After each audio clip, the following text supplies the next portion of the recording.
Sa ka bang OFW na kagaya ko? Or naghahanap ka ba ng gustong mapapadala ng balikbayan box mo? Or nagwo-worry ka ba na balikbayan box mo ay hindi makakarating sa bahay mo? Kaya tara, bibigyan kita ng ideya kung saan mo gusto magpadala. Dito kay Kenshin Hako balikbayan box mo ay sigurado, maaasahan at mapagkakatiwalaan. Ops, bago yan, wag mo nang kalimutan mag-follow, subscribe sa ating channel. Aniro Vlog at ang ating kapartner na si Kenshin Hako balikbayan box. Panoorin mo ang video na to hanggang dulo. Let's go kabayan! Good morning guys! For today's video, at magpapadala tayo ng balikbayan box.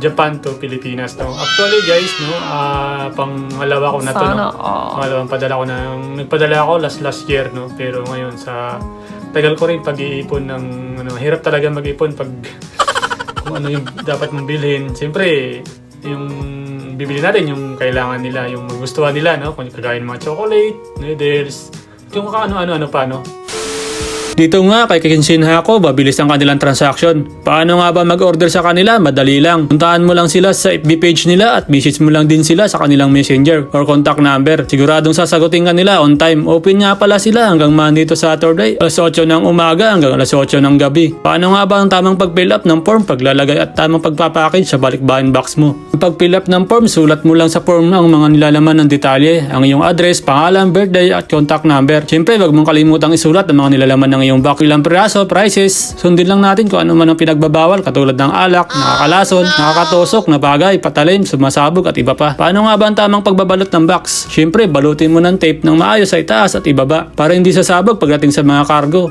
Para safe na rin ang ating balikbayan box at makakarating sa na buo. Ayun guys, at natapos na nga natin. Actually guys, pangalawa ko na tong padala sa Pilipinas. Ito yung unang padala ko at dahil nga Sunday ngayon, ngayong araw din mismo ang pag-pick up ng aking balikbayan box. Patulong na nga rin ako sa aking kasama at pagbubuhat sa 4th floor pa kasi ang aming apartment at ang elevator din kasi dito sa apartment namin. Para mamaya pagdating na magpipick up, mabilis na lang. Ayun, at maya-maya nga lang dumating na yung magpipick up. Diba ang bilis lang? Bakit nga ba ako nagpadala? Siyempre, alam naman natin kung gaano kasaya makita mo yung mahal mo sa buhay. Na ma-share ko din sa kanila yung mga pinaghirapan at pagsisikap ko dito sa bansang Japan bilang isang OFW.